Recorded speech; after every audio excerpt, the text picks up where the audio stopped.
1 week after my husband's funeral, my daughter-in-law, Serafina, told me to pack my bags. The house was never really yours anyway, my own son, Brennan, added, giving me 2 weeks to leave.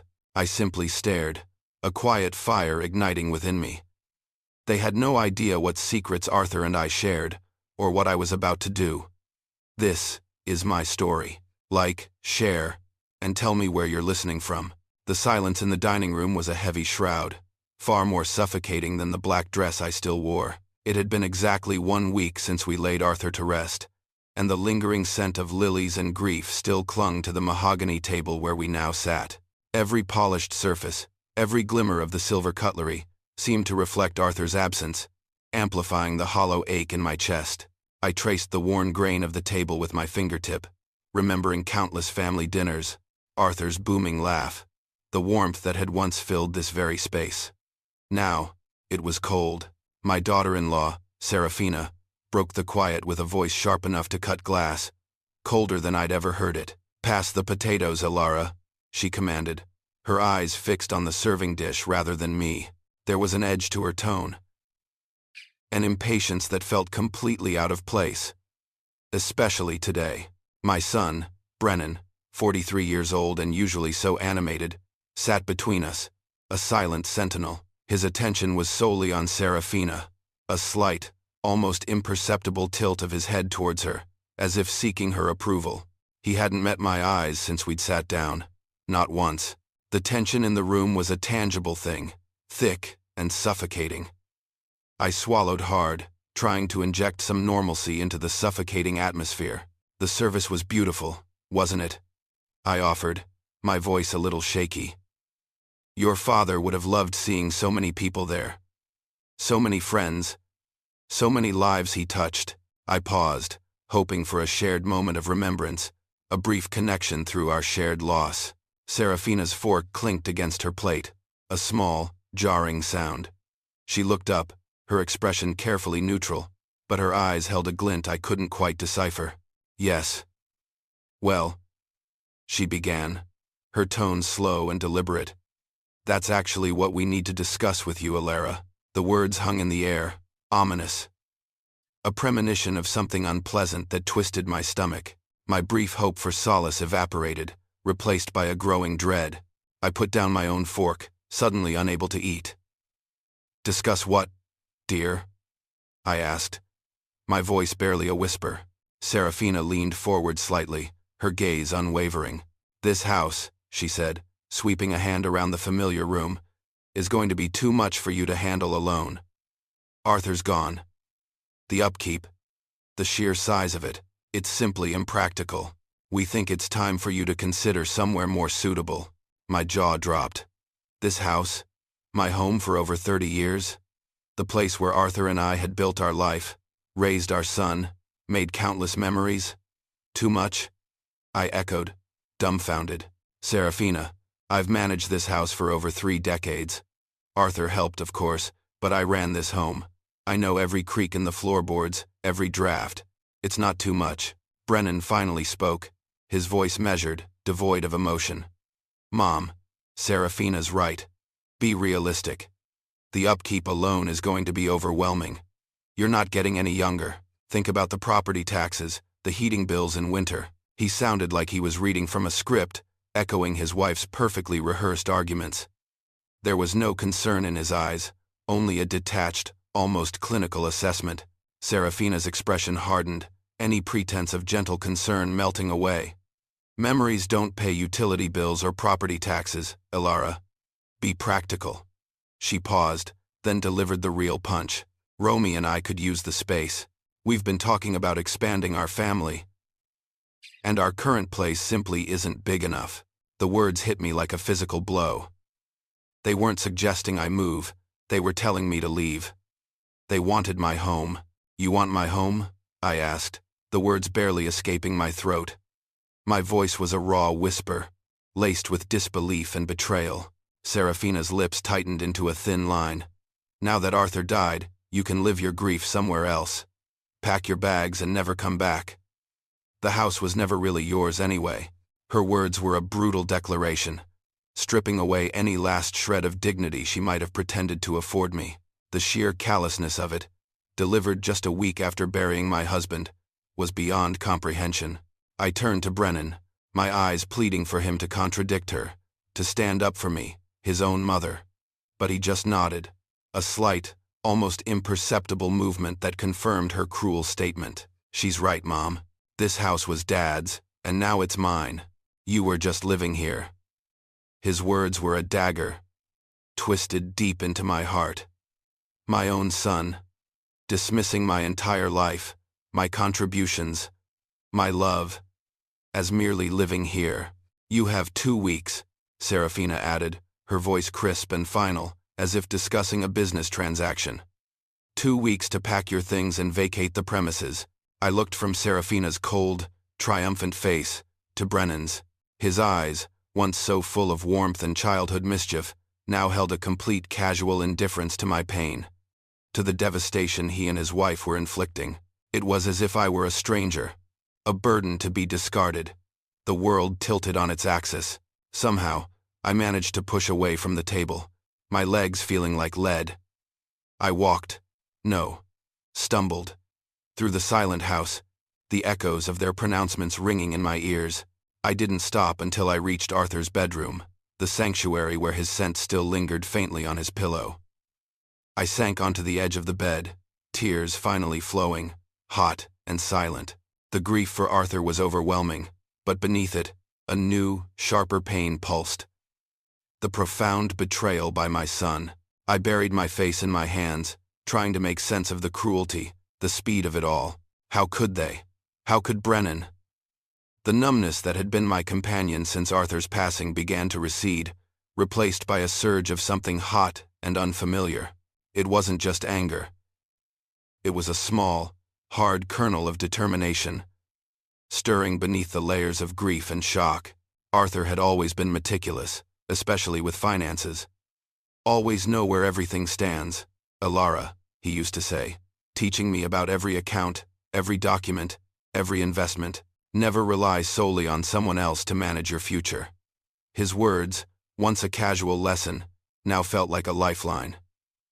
I lifted my head, wiping my tears with the back of my hand. They thought I was a helpless widow, easily displaced. They were wrong. I stood up, the old house suddenly feeling like a battlefield. My mind, usually clouded by sorrow, began to clear with a chilling clarity. The first step was clear. I would call the bank tomorrow. The ultimatum hung over the house like a thick, noxious fog, making every breath feel heavy. 10 days had passed since that dreadful dinner, and each moment was a stark reminder of my new, invisible status. Brennan and Serafina had moved in, not literally, but their presence was everywhere. They'd brought measuring tapes, swatches of fabric, and a palpable sense of ownership. I watched them, a phantom in my own home, as they strode through rooms, pointing, planning.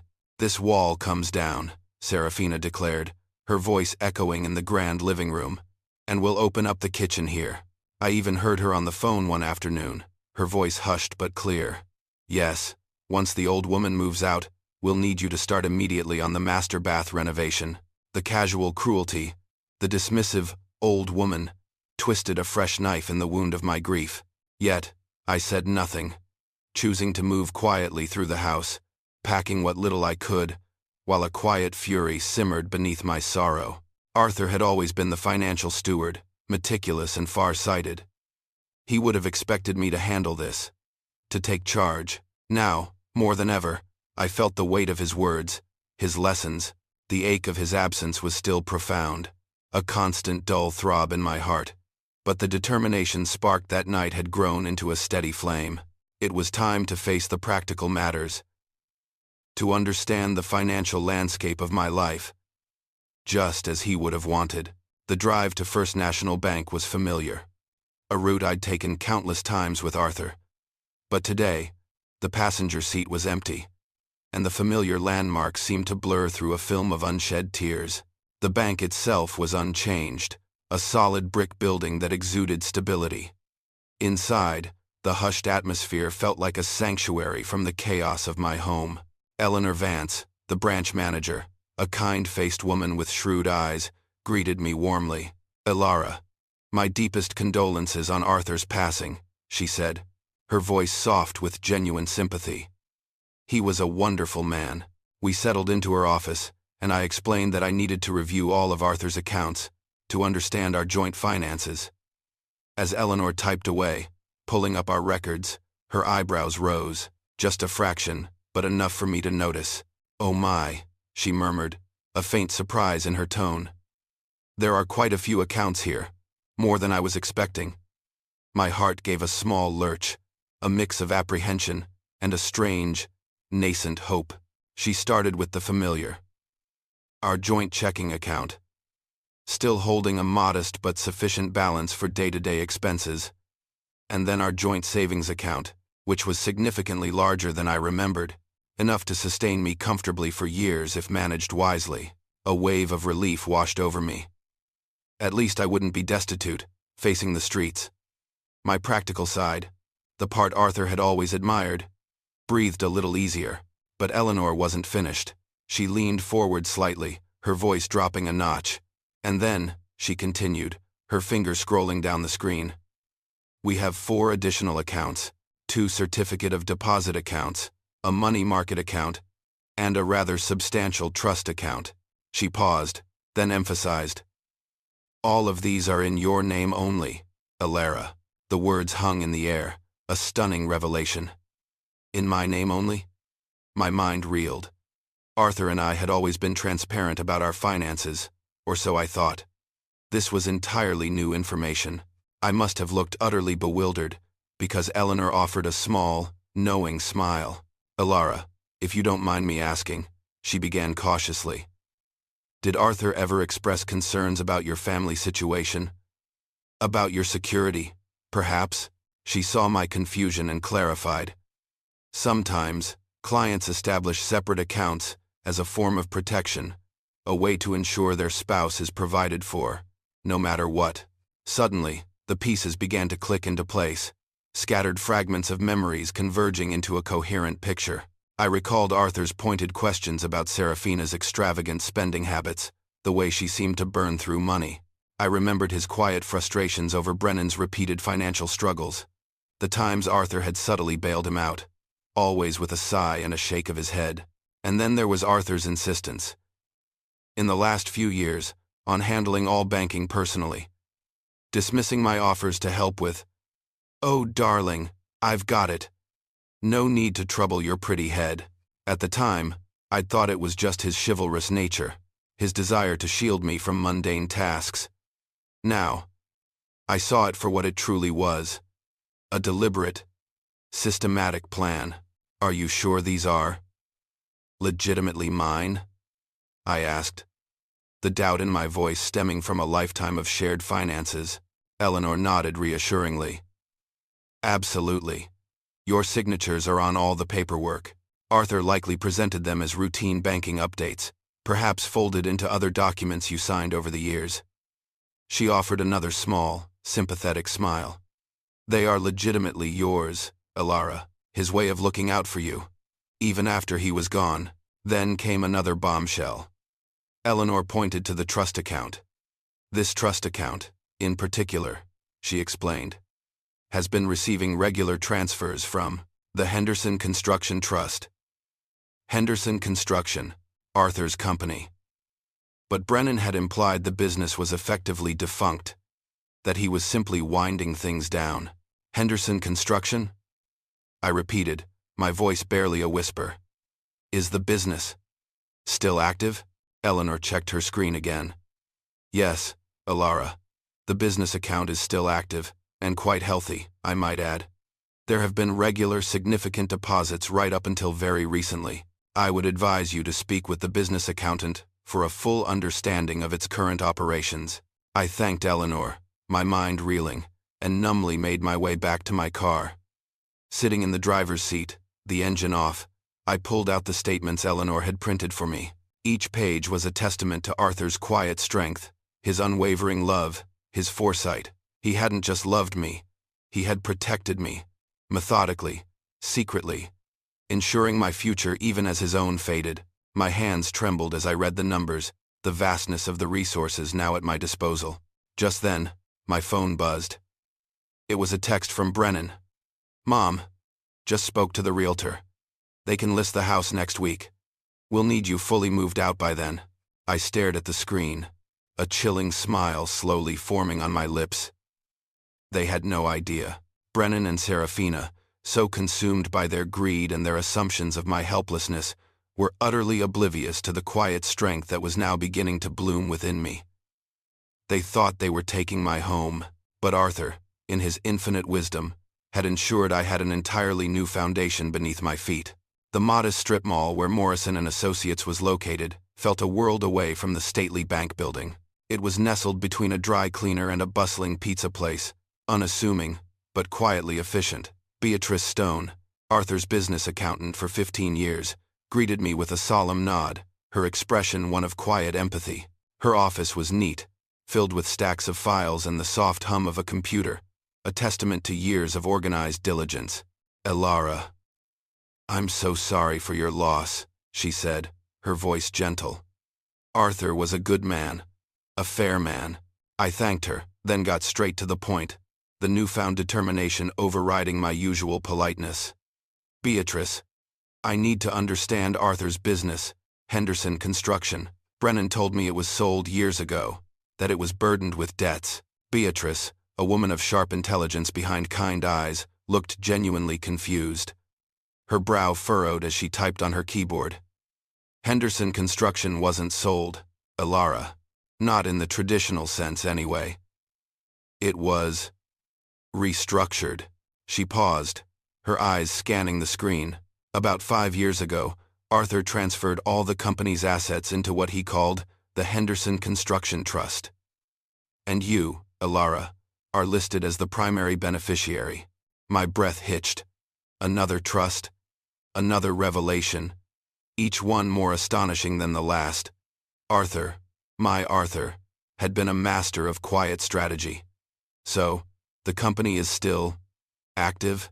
I asked, recalling Eleanor Vance's words at the bank. Beatrice nodded, a faint smile touching her lips. "Quite successful, actually. Arthur was very astute in setting this up. He stepped back from the day-to-day operations, but he maintained oversight. His foreman, Gideon Shaw, has been running the company with remarkable efficiency. Gideon receives a percentage of the profits, which incentivizes him to keep things running smoothly." She confirmed the company had been generating consistent, healthy revenue, far from the picture of a debt-ridden, defunct business Brennan had painted. "Why?" I asked, the single word laden with so much unasked meaning. "Why the secrecy? Why the trust?" Beatrice leaned back, her gaze steady. "Arthur, or Noel, as I knew him professionally, was concerned about family pressures. He mentioned that your son had been struggling financially, and that his wife, Serafina, had expensive tastes. He wanted to ensure that no matter what happened, you would be financially secure, and the company he built wouldn't be jeopardized by, shall we say, less prudent financial management." A cold knot formed in my stomach. It wasn't just foresight. It was a deliberate act of protection against his own son and daughter-in-law. My heart ached for Arthur, for the burden he must have carried, knowing he had to shield me from our own family. "There's something else," Beatrice continued, her voice softening slightly. "Arthur made several substantial loans to Brennan over the years. These weren't just informal handouts, Elara. Arthur insisted on documenting them as formal business transactions, with clear payment schedules and interest rates." She opened a thick folder on her desk and pushed it towards me. I opened it, my hands trembling slightly. Inside were page after page of loan documents, each signed by Brennan. Dates, amounts, interest rates, repayment schedules. It was all there, meticulously recorded. My son hadn't just taken money. He had incurred massive, documented debt. "Is he paying them back?" I asked, my voice barely above a whisper. Beatrice shook her head sadly. "I'm afraid not. Brennan is in significant arrears. With the accrued interest, he currently owes the Henderson Construction Trust approximately $87,000. $87,000. The sheer audacity, the depth of his deception, was staggering. My son, who had demanded my home, was already deeply indebted to his father's company. A company he thought was defunct. Brennan contacted me a few days ago, Beatrice revealed, adding another layer to the intricate web of deceit. He claimed he was taking over management of Henderson Construction. Now that Arthur was gone, he even asked for documents to transfer ownership. He seemed quite surprised that you were involved at all, Ilara. My son had tried to usurp control, believing he was the rightful heir to a business he had dismissed as worthless. The arrogance was breathtaking. Could Gideon continue to manage the business as he has been? I asked, my voice firmer now. The image of the struggling widow, easily manipulated, was dissolving rapidly. Absolutely, Beatrice confirmed. Gideon is a gem. He's incredibly reliable, loyal, and frankly, very grateful for the opportunity Arthur gave him. He's been doing an excellent job, and I see no reason to change the current structure. Good, I said, a plan beginning to coalesce in my mind. Beatrice, I need to ask you for two things. First, could you schedule a meeting for me with Gideon Shaw? Perhaps early next week? And second, please keep this entire conversation, and my involvement, completely confidential. From Brennan, from Serafina, from everyone. Beatrice's eyes held a glimmer of understanding, perhaps even admiration. Consider it done, Ilara. As I walked out of her office, the afternoon sun seemed brighter, the air crisper. The world, which had felt so bleak and confining just moments ago, now hummed with possibility. My phone buzzed. It was a text from Serafina. Just spoke to a photographer. They can come Monday morning to get pictures of the house for the listing. Make sure it's tidy. I stared at the text, a dry, humorless laugh bubbling up in my throat. Tidy? Oh.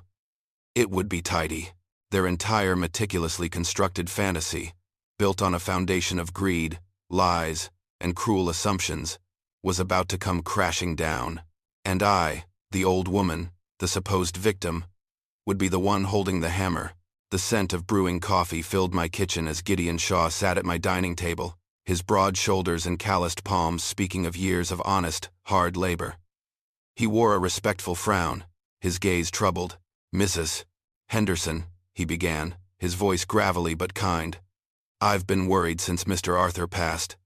Things have been unsettled. He looked genuinely distressed, a man loyal to the core.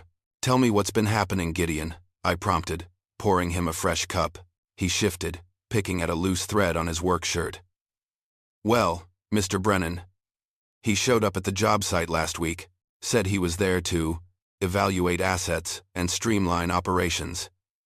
He was asking for a complete list of all our current contracts, equipment, cash flow reports, even the spare set of keys to the main office.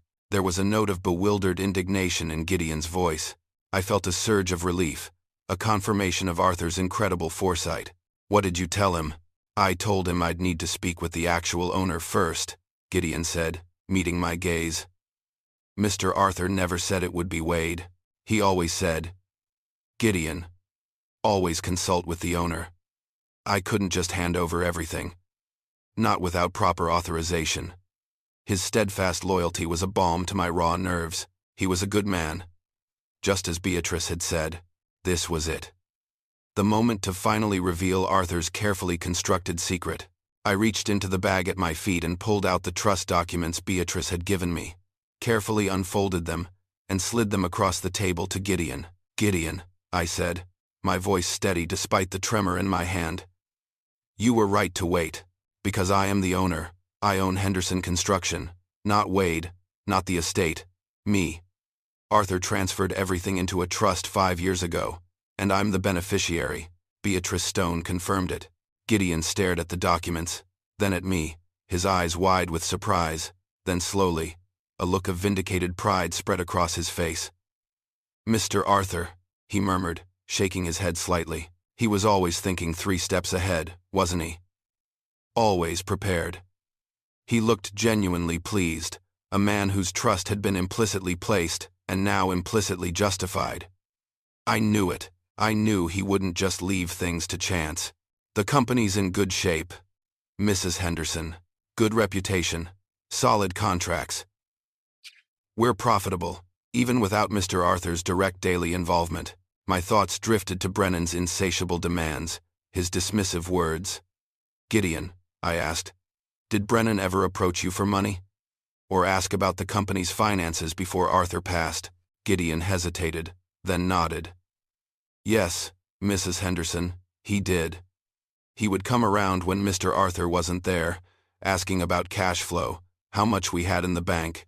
Sometimes, he even showed up at the bank on the day of a large deposit, just asking questions. Mr. Arthur would usually say he was helping Brennan with a personal investment, and that it was all above board, just a loan arrangement. So, Arthur would structure them as loans on paper? I asked, confirming what Beatrice had told me.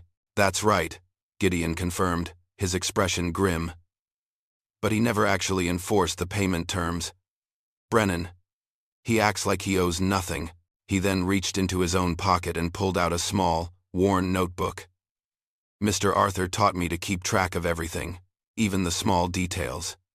He said it was important for clarity. He flipped through the pages, his finger tracing entries. Brennan received payments totaling about $93,000 over the last 5 years. All documented here. $93,000.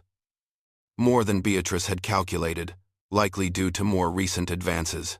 The sheer scale of Brennan's deceit and dependency was staggering. Arthur had kept careful records, not out of malice, but out of a desperate hope that Brennan would one day repay what he borrowed, or perhaps, simply as a record of his son's destructive path. Just then, the familiar sound of a car door slamming echoed from outside. A moment later, Brennan's Honda Pilot pulled up behind Gideon's work truck. My heart rate quickened. Gideon, I said, lowering my voice. Brennan is here. Please, whatever you do, do not discuss any of this with him. Not the trust, not the ownership, not the loans. Not yet. Gideon met my gaze, a silent understanding passing between us. He was no longer just Arthur's foreman. He was my confidant, an unexpected ally. Understood, Mrs. Henderson. My loyalty was always to Mr. Arthur. And now, it's to you. I trust his judgment completely. He gave a firm nod. Brennan didn't bother to knock. He walked straight into the kitchen, his eyes scanning the room, barely acknowledging Gideon with a dismissive glance. Morning, Mom, he said, his tone brisk. I wasn't expecting company. His eyes flickered to Gideon. Look, Mom, Gideon and I need to discuss the business situation. It's a man's discussion. Perhaps you could make yourself scarce? He was already moving towards Gideon, ready to take control, to assume authority. The old Alara might have retreated, might have quietly gone to her room. But that Alara was gone. A new strength, forged in grief and betrayal, now stood in her place. I met his gaze, my voice calm but firm. I'll stay, thank you. This is my kitchen, and Gideon is my guest. Brennan paused, a flicker of irritation crossing his face, but he quickly dismissed it, confident in his assumed authority. He probably thought I was just being stubborn, an old woman clinging to the periphery of a world she no longer understood. He turned to Gideon, a glint of expectation in his eyes, ready to claim a business that was not his, to take control of a legacy he had no right to. I watched him, fascinated, as he blithely walked into the trap Arthur had so carefully laid. He had no idea what was coming. Want to see how I finally stood up to my son and his greedy wife? Don't miss a moment of this story. Stick around to the end, hit that like button, share it with someone who needs to hear it, and subscribe to keep up with what happens next. Brennan, completely oblivious to the carefully laid trap, strode confidently into the kitchen, his posture radiating an air of self-importance. He ignored my presence for the most part, turning his full attention to Gideon. Gideon, he began, his voice laced with an assumed authority. With Dad gone, there are going to be some changes around here. Big changes. He paused, letting the words hang in the air, a thinly veiled implication that the business might be liquidated, perhaps to fund his and Serafina's grand plans. Gideon, however, was unflappable. His expression remained carefully neutral, a mask of polite inquiry.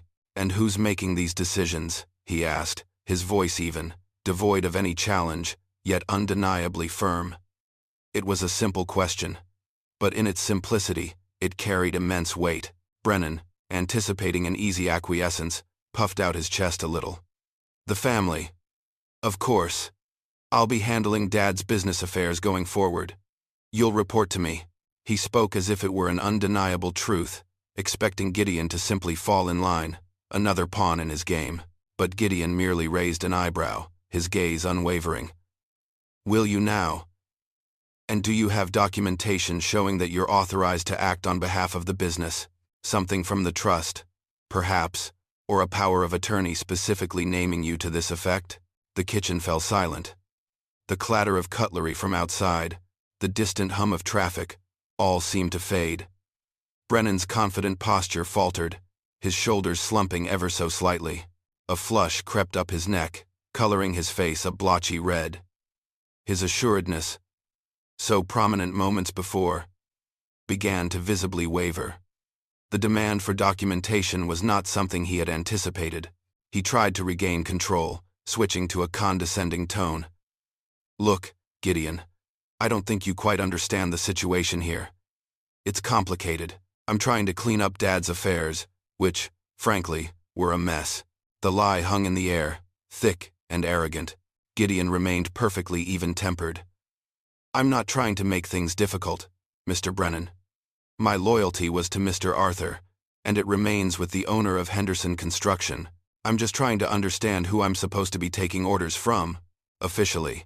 Brennan, cornered and frustrated, finally turned to me, his face a mixture of irritation and expectation. He clearly anticipated my unwavering support, my maternal instinct to smooth things over. Mom, he said, his voice pleading with an edge of command, explain to Gideon that I'm handling Dad's business matters now. Tell him, this was the moment. The culmination of days of quiet planning, of suppressed grief and growing resolve. I met his gaze, my own expression calm, almost serene. Actually, Brennan, I said, my voice clear and steady, I think Gideon is absolutely right to ask for proper documentation. It's the professional thing to do. Brennan stared at me, his mouth slightly agape, completely taken aback. He searched my eyes for the submissiveness he expected, the familiar flicker of deference, but found none. Instead, he found a quiet strength, an unyielding resolve. In that instant, as I met his dumbfounded gaze, I felt a surge of power, a heady, exhilarating feeling I hadn't experienced in years. It wasn't the power of anger or malice, but the power of truth, of knowing I was protected, cherished, and no longer invisible. Gideon, sensing the shift, gave me a subtle nod of approval. Brennan, finding no immediate way to circumvent Gideon's professionalism or my unexpected support, huffed in frustration. He muttered something about getting the paperwork sorted and stomped out of the kitchen, his earlier bravado completely deflated. Gideon quietly gathered his things, offering me a look that spoke volumes of respect and solidarity. 3 days later, precisely at 7 a.m., my phone rang. I knew it would. It was Brennan, his voice tight with barely suppressed anger. Mom, we need to talk. Now, Serafina and I are coming over. The urgency in his tone, the lack of a question, told me he had likely spent the last few days in a frantic search for the non-existent documentation, only to come up empty-handed. I didn't rush. I took my time, enjoying the leisurely pace of my morning. I chose a dignified navy blue dress, one Arthur had always admired, and styled my hair with care. There was no need for panic, no need for haste. I was ready. Brennan and Serafina arrived promptly, their faces grim, a palpable tension radiating from them. Serafina, ever the aggressor, pushed past me into the foyer, her expensive leather purse clutched in front of her like a weapon, her eyes already scanning the house as if assessing its market value. They positioned themselves, almost instinctively, to block the doorway. A silent intimidation tactic designed to make me feel trapped, but I refused to be intimidated. I greeted them pleasantly, a soft smile on my face. Good morning, I chirped, as if this were a routine family visit. Then, without waiting for an invitation, I calmly settled into Arthur's favorite armchair in the living room, the one that offered a clear view of the entire room, and most importantly, the front door. I maintained my composure, my serene demeanor, and with it, the undeniable advantage of being the hostess in my own home. Let them come to me. The game was about to begin. Brennan's face was a storm of frustration and anger as he stood before me in the living room. "Mom," he began, his voice tight, barely containing his rage. "I don't know what kind of game you think you're playing, but you need to stop interfering with Gideon. He's being difficult, and it's all because of you." He jabbed a finger in my direction, his chest heaving. I remained seated in Arthur's armchair, maintaining a composed posture. I simply told him to follow proper procedures. "Brennan," I replied, my voice calm and even. "Your father would have expected that, especially when it comes to his business." Serafina, who had been simmering in the background, now stepped forward, her voice rising to a shrill crescendo. "Wade is Arthur's son and heir. What more authorization does anyone need? This is ridiculous, Alara. He's just trying to sort things out after Arthur left everything in such a mess." She clutched her purse even tighter, her knuckles white. I met her fiery gaze with a cool, collected expression. "Legal authorization, Serafina. The kind that comes with actual ownership." Brennan let out a frustrated grunt. "What are you talking about, Mom? The business belonged to Dad. Now, it's mine, as his next of kin." With a slow, deliberate movement, I reached for the documents I had placed discreetly beside my armchair. I pulled out the neatly folded Henderson Construction Trust papers and laid them flat on the coffee table between us. "Actually, Brennan," I said, my voice softer now, but carrying an undeniable weight of authority, "Henderson Construction hasn't been owned by your father or his estate since 2019. It has been owned by the Henderson Construction Trust, and I paused, letting my gaze sweep over both their stunned faces. "Am the sole beneficiary of that trust." The silence that followed was absolute, thick with shock and disbelief. Serafina's mouth fell open, her eyes darting from me to the documents and back again. Brennan, who had been standing, slowly sank onto the edge of the sofa, as if his legs had suddenly given out. "This is impossible," Serafina whispered, her voice barely audible, completely stripped of its usual sharpness. "You don't know anything about business, Alara. Arthur wouldn't have done this." A faint, almost imperceptible smile touched my lips. "No," I conceded. "I don't know much about the day-to-day running of a construction business, but Arthur, bless his astute mind, understood things about our family situation that I, in my naive grief, was too blind to see. He understood the need to protect his legacy. And more importantly, his wife." Brennan finally found his voice, a strangled protest. "But the business was struggling. Dad always said margins were tight, that he was barely keeping it afloat. That's why I thought it was just debts and could be easily claimed." His face was pale, his carefully constructed narrative crumbling before his eyes. I reached for another set of papers, the financial statements provided by Beatrice Stone. I handed them to him. "Actually, Brennan, the business has been quite profitable. Very profitable, in fact. Consistent revenue, healthy margins." I watched as his eyes scanned the numbers, his initial disbelief giving way to a dawning horror. Then, I pulled out the final piece of evidence, the meticulously documented loan papers. I placed them atop the financial statements, some of that profit. "Brennan," I continued, my voice betraying no emotion, "went to you. Quite a lot of it, actually. $87,000 over the last 5 years, to be precise. All formally documented as loans, with payment schedules and interest rates." Serafina snatched the papers from Brennan's trembling hands, her eyes scanning the details, her face contorting with a mixture of anger and betrayal. "These say loans, Wade. You told me these were gifts. You told me your father was just giving you money." Brennan, caught in his web of lies, stammered weakly.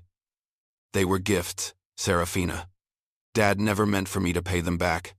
It was family money. Actually, he did." I corrected him gently.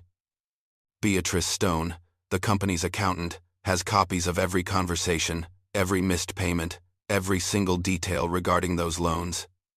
Arthur was very thorough. I saw the color drain from Brennan's face. the last shred of his denial vanishing. He was exposed. His lies laid bare. Serafina, desperate now, her eyes darting around the room as if searching for an escape route, clung to her final, most cherished delusion. "But this doesn't change anything," she shrieked, her voice cracking. "The house. This house still goes to Wade. That's worth more than some little construction business anyway." She gestured wildly around the room, as if staking her claim. I merely looked at her, a small, knowing smile playing on my lips. "Is it?" I asked mildly, the question hanging in the air, pregnant with unspoken meaning. They thought they had seen all my cards. They were about to learn how wrong they were. Serafina's desperate question. "But this doesn't change anything. The house still goes to Wade. That's worth more than some little construction business anyway."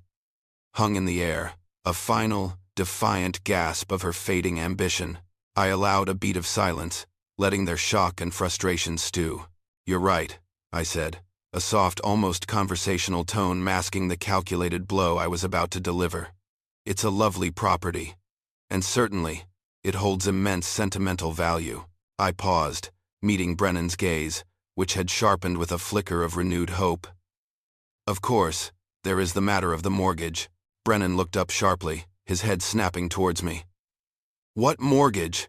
he blurted out, a desperate denial in his voice.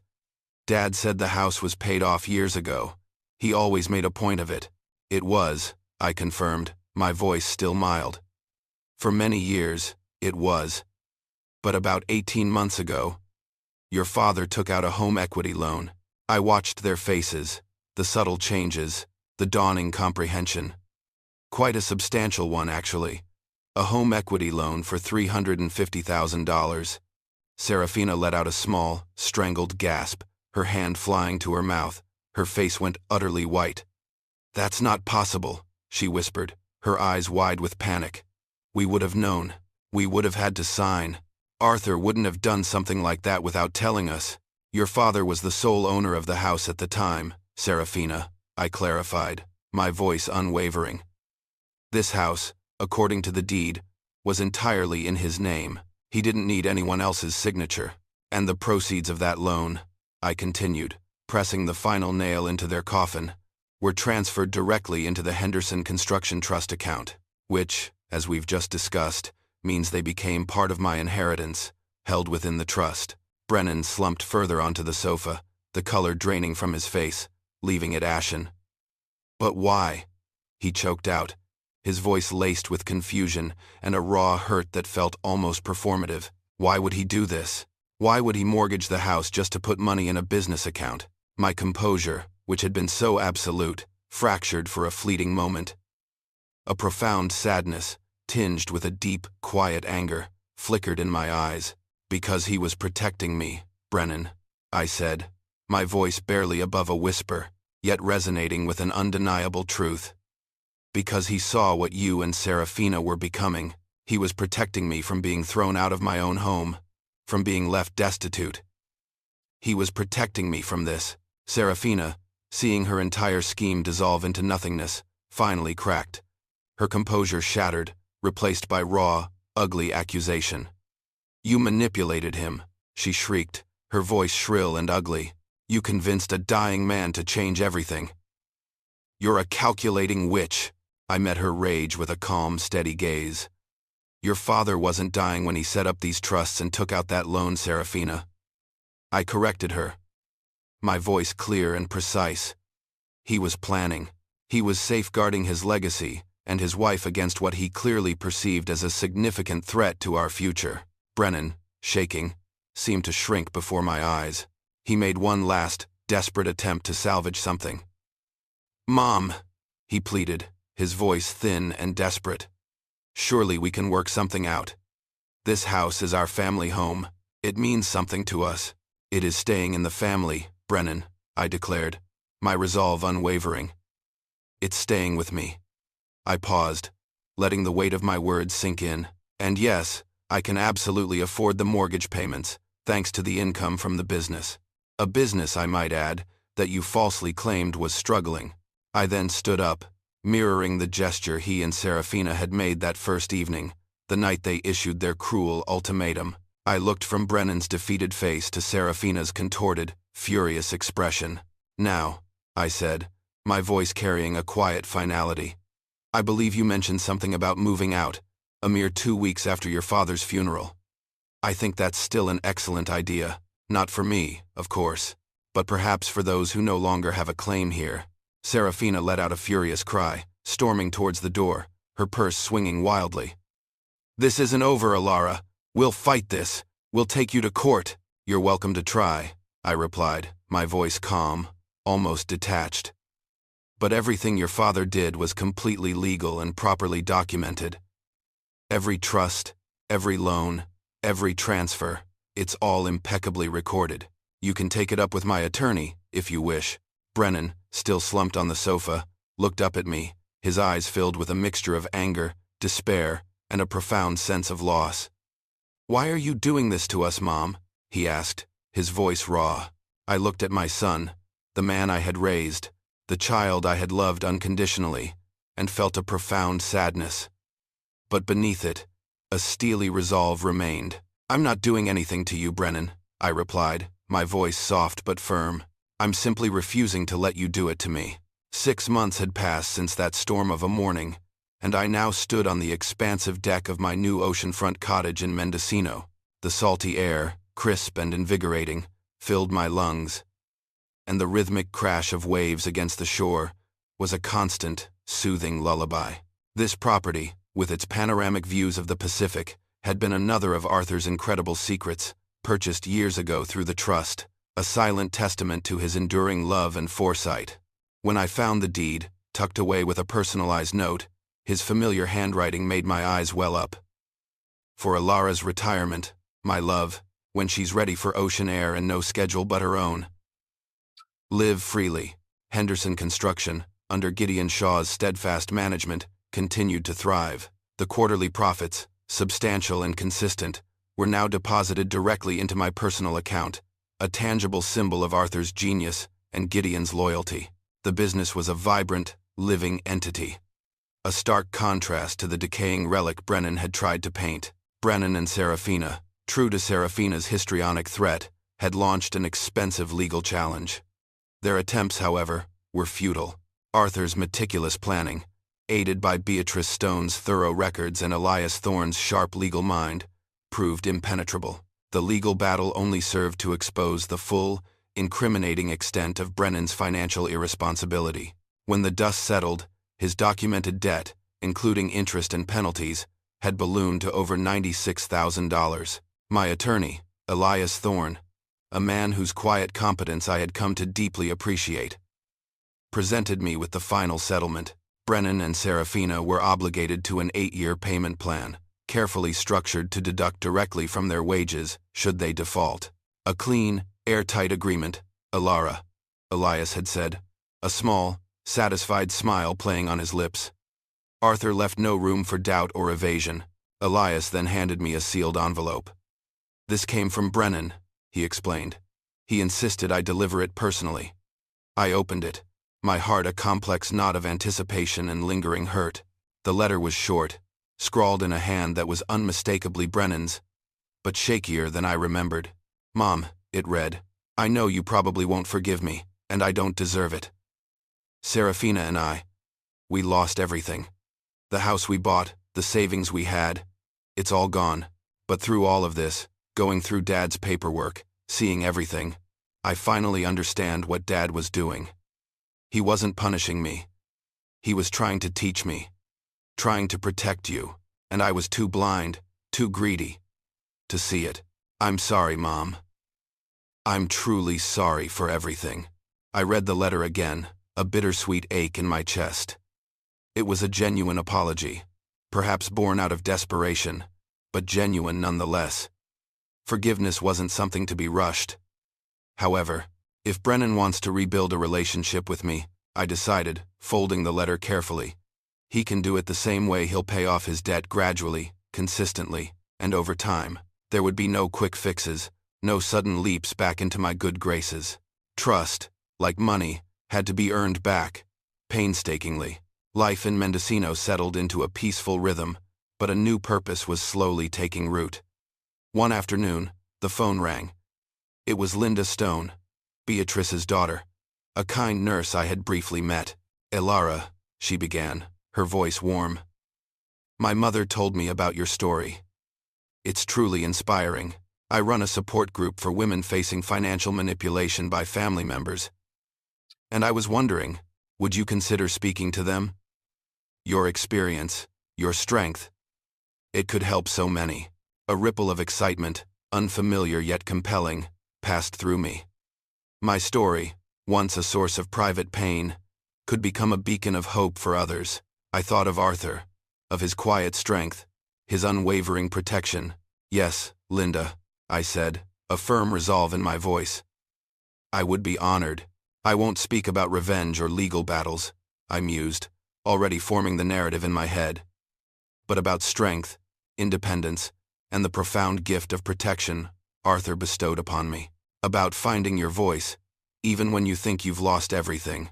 As twilight painted the sky in hues of orange and purple, I began my nightly ritual. I poured myself a glass of wine and stepped out onto the deck.